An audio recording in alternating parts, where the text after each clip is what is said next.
Hey there, welcome back to my channel. I am Chablis and I'm so happy that you guys are subscribing to my channel and gonna watch this episode. It's all about me finding out that I'm pregnant again.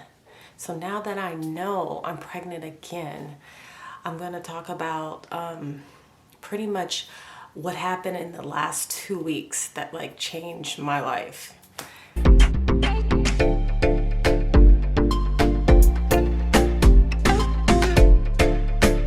So now that I know that I'm pregnant again, you guys, I recently, called, made an appointment. They wanted to see me right away because I calculated that I was at least 9 to 12 weeks pregnant. So right away, I got an ultrasound less than a week. I got an ultrasound, and then 2 days later, I got a physical kind of checkup. And I have videos talking about these specific items, and briefly I'll be talking about what we discussed and what happened. And I found out my due date, and it's May 10th, year 2001.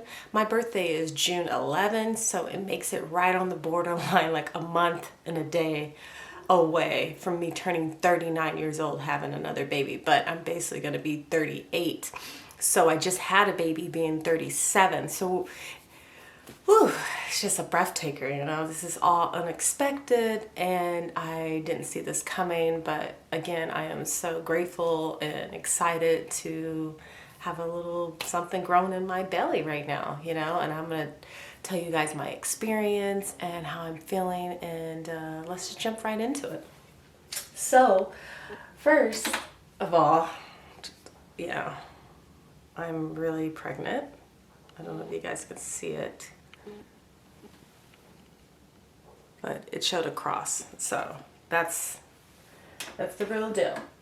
So right away, I got prescribed prenatal pills. It's highly important. I'm not anemic, but most women are anemic, so you have to start your prenatal pills right away. Now, I had something called preeclampsia.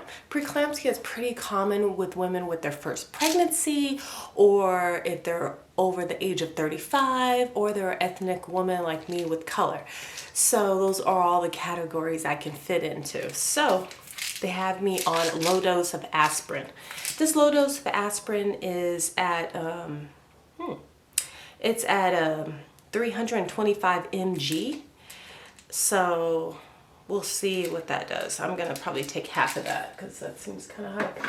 And so my first appointment, I was a little upset because it did take 3 hours for them to see me. I said, this is how you guys treat pregnant people, but they had a lot of people that wanted a mammogram, and that's like checking out the breasts and stuff. So during this ultrasound, as you see here is the baby.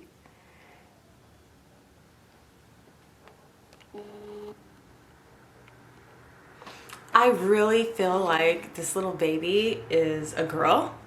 But I did get a surprise second ultrasound because I am still considered a high risk. I still have high blood pressure, and high blood pressure is from the preeclampsia, but the preeclampsia haven't kicked in yet, really, because the preeclampsia makes my hands like burn, like a sensation like I just dipped them in hot water and have hot blisters all over them, or I slap somebody really hard. It's just like a ridiculous feeling. Some people with preeclampsia could hit just the tip of the fingers, the whole finger, or the palm of the hand, or it could go all the way to your elbow. For my experience, it went just right here, but it was both of my hands, and it was ridiculous. It started probably around 24 weeks, my first pregnancy. So this one, I'm really trying to prevent it. My first pregnancy, I did not take any aspirin, so we'll see how this goes. So you guys, I found out that I'm actually 12 weeks pregnant. Had no idea. I was like doing the most, getting my nails done. As you see, I have a nail YouTube video, finally getting my nails done. That's what it's called. And I had a YouTube video talking about my eye fillers, and I went back to get more fillers. Like, this baby's been through a lot. So I wanted to make for sure, double check my checks, and get this like second ultrasound that they go in detail of the thickness of the neck to make for sure the baby doesn't have Down syndrome. I did a lot of blood tests to make for sure the baby doesn't have sickle cell.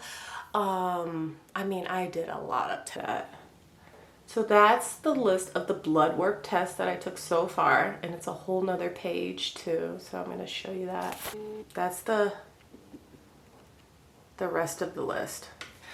And one of the results talk about the sex of the baby, so I'm going to be checking next week for sure. In the meantime, I'm like doing my everyday routine, still taking care of my baby Shadiah. I'm working, getting tested for the coronavirus like 3 times, 4 times a week in the kind of career that I do. It's in the entertainment for actors and stuff. So it's kind of tedious work. You know, you're on call. You never know what show you're going to work on next. But I'm still doing it. Haven't really told them I'm pregnant. Except to people that take the, you know, test you on the coronavirus, because I want them to be like gentle with my nose or whatever they have to do to make sure I don't have the virus. So I do tell them like, yeah, I'm pregnant, hey, take it easy, you know. But other than that, things have been great over here. I feel amazing. I mean, I haven't thrown up. So how I figured out that I kind of was pregnant, you know, I was really going hardcore in the gym. If you guys are looking at my Instagram, I mean, I'm lifting like 100 to 75 pounds, you know, trying to get that buttocks. I'm working out like extremely hard. You know, my glutes, I'm working on my legs. I'm doing cardio in the gym. I'm just really trying to get it in. And I mean, I'm doing this like every other day for 2 hours. So I was like, why is my stomach growing and not getting flatter? This is like very interesting to me. And then I felt lightheaded sometimes and stuff. And I was like, dang, I hope I'm not pregnant or something. And so I did do the pregnancy test, and I did a YouTube video about that too. But this video is not talking about all the YouTube videos that I did. I'm just breaking it down in steps to getting to this video. And this video, you know, I'm just really telling you guys like everything that I had to do after I found out I was pregnant. I'm both like, okay, let's schedule an appointment. Let's see a doctor. Let's do the first trimester ultrasound, you know. And then I'm going to have a list right here. Here you guys go. These are all the different types of ultrasounds that you can do and you can get done. It just depends if you're a high risk or not. If you're older than 35, then you're considered high risk. If your family has like diabetes or sickle cell or cancer or like really poor health, I want to say, then you might be considered high risk also. So these are all the columns, and I mean, these are, check it out. All right, give you time to check that out. Okay, so yeah, so out of that, I got 2 of them done. I'm so glad I didn't get the vaginal ultrasound. They kind of don't do that no more, and I'm so excited. Then I'll be on that list I'm showing you, so then I'll be like my whole set of ultrasounds. I told the hospital, hey, I don't want to see you guys that much. You know, if I'm in like severe danger, you know, of my health of my baby, then yeah, I understand. But other than that, I do not want to be in this hospital. I will tell you, I was wearing the N95 mask head to toe. Like that's that thick white one that you could barely breathe in. But so my checkup, you know, she did a pap smear, and then she did like a little brief pee check. So I had to pee like every hour for 2 hours in a pee cup.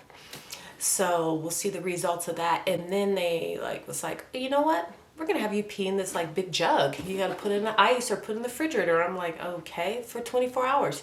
So I did that too. So the point of doing that is to see if you're diabetic or if you have too much calcium or something else. I'm not a doctor, you know, something else in your urine.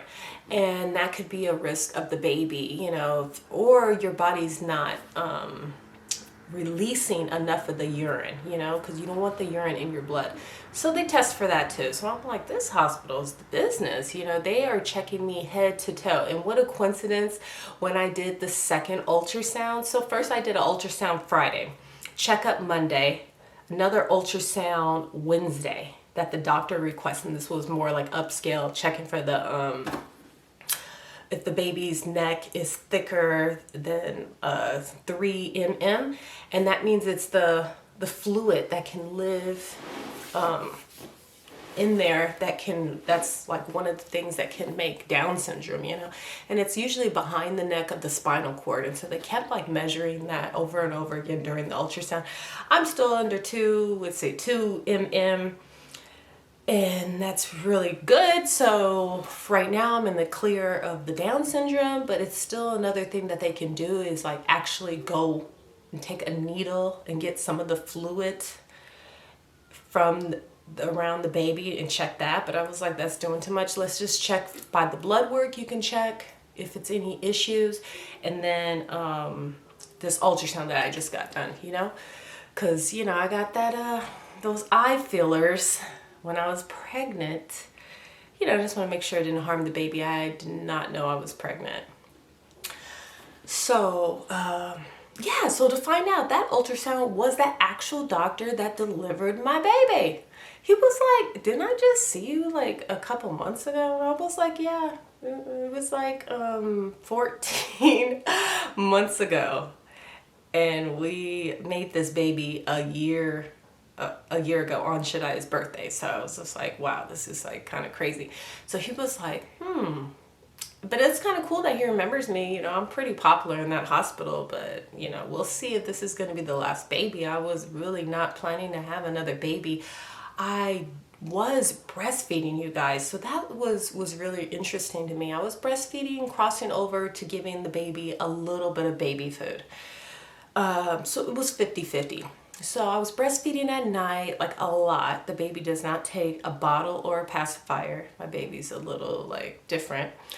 And then I gave her food throughout the day. She loved her sweet potato, and I was giving her food throughout the day and breastfeeding at night. And I didn't have no signs of a period, no bleeding, no nothing, you guys. Just, and I will be measuring this on my next video. My guy's like, you're sticking it out. I'm like, no, I'm not. It's just kind of sticking out right now. So you can still see like my muscles trying to be on the side still. So yeah, that's the baby bump. I didn't rumble off with too much information, but if there's anything that you want me to go more in detail of, please leave the comments down below, you guys. I'm now going to start my pregnancy blog. So please subscribe to my channel if you're very interested in pregnancy and hair growth, especially natural curly hair, get it nice and long and strong and healthy. That's basically what my whole channel is about. Here and there, I just put little random things, but the focus of my channel is growing healthy, long, shiny, extravagant hair, and now my pregnancy of number 2. So please press that like button, give me thumbs up.